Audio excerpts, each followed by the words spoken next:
We are witnessing a slow and calculated dismantling of a sector once considered a cornerstone of British educational excellence, and indeed, it's the cornerstone from which much of the education in Britain has emerged. The Labour government's VAT policy on private school fees, framed as a tax on privilege to benefit the state system, is in reality a misguided attempt to milk a perceived cash cow. But this is not a Robin Hood policy. It's the bureaucratic equivalent of leading a prize racehorse to an abattoir, not for meat but for moralistic theatre, and all of this with no real benefit to the system that it's supposedly being rescued. And it would begin with the facts. The VAT raid on January the 1st, 2025, the 20% VAT charge on private school fees, which came into force along with the employers' contribution rise. Predictably, families responding to this, some of them paid several years' fees in advance, a legal and foreseeable act. Eton alone received over £52 million in prepaid fees last year. Brighton College took £50 million. In total, the top 50 schools banked £515 million up front. And not out of greed, but self-preservation, and the Treasury now proposes to claw back this revenue retrospectively, with HMRC instructed to carefully scrutinise such prepayments. And according to internal government briefings, the more egregious the scheme, the more easily the state expects to reclaim the money. This is not reform, this is punitive retrospective taxation by stealth. Litigation is inevitable. If HMRC attempts to apply VAT retrospectively, questions arise about contract law, fairness, and the very reliability of long-term financial planning. Parents were not told their prepayments would become retroactively taxable. The schools in many cases had existing fee-in-advance schemes, simply expanded in response to uncertainty. The government is now stuck in a contradictory position. It celebrates the £1.8 billion a year it expects to raise by 2029 from the VAT policy, yet it is blindsided by the scale of early payments, a behaviour in itself triggered through ambiguity. The justification for all this is that VAT revenue will fund 6,500 new teachers and raise standards in the state system, but no one has explained how. There's no ring-fencing mechanism, there's no strategy to ensure recruitment, let alone retention. It is at best a vague aspiration and at worst a mirage. Not one new school has been built, not one teaching assistant hired, and not one textbook ordered using VAT revenue. This is not redistribution, it is reputational damage for nothing. More than 50 independent schools have closed since the policy was announced. Another 100 closures are projected. Many are small, community-focused schools, not elite bastions of privilege, and the result? Pupils displaced, staff redundant, parents desperate, and state schools already overstretched in the areas forced to absorb children they are ill-equipped to accommodate mid-term or mid-year. This is not educational reform, it's administrative sabotage.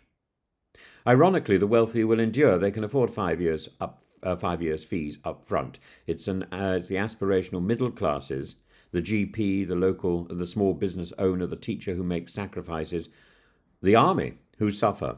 We now face the prospect of families receiving surprise VAT bills of £40,000 to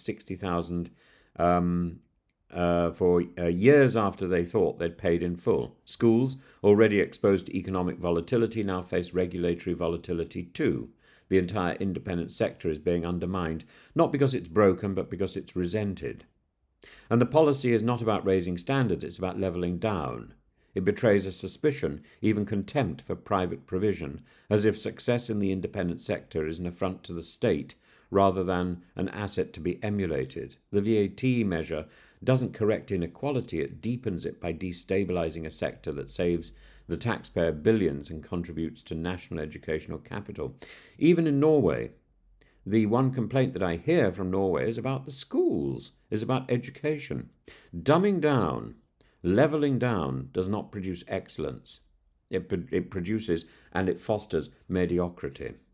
Litigation, reputational damage, lost places, no new funding for schools, a demoralised profession, the absence of the great grammar schools from the past, that went long ago. We've still got some in those areas that refused to bow to the comprehensive obsession Those grammar schools are the excellence and have remained the excellence in academic schooling.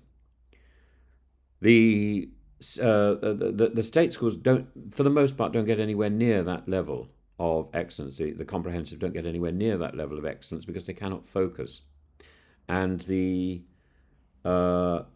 private schools were never set up for academic excellence. They were set up to produce the sort of people who could run the empire for the most part. And some of those private schools have now specialised in picking up SEND pupils and helping to plug the gaps that the state school system simply cannot manage. And this policy is turning all that round, and it's not producing anything positive. If you have a policy, you want to produce something positive. Most depressingly of all, I think, this is about the transformation of education from a common good into a battlefield of cultural resentment. It's not a clever fiscal strategy. It's a lazy political gesture wrapped in envy and delivered with bureaucratic aggression. If the government truly wants to reform education, and it should, there's a lot of reform that can be done. We need to reform education root and branch across all the education sectors. And I have very good ideas about how that should be done. In fact, I've suggested some of the reforms that should be made in the past. But it should fund academic excellence where it finds it. It should fund teaching excellence where it finds it. Instead, it has chosen to punish success and to call that fairness. And that must be wrong.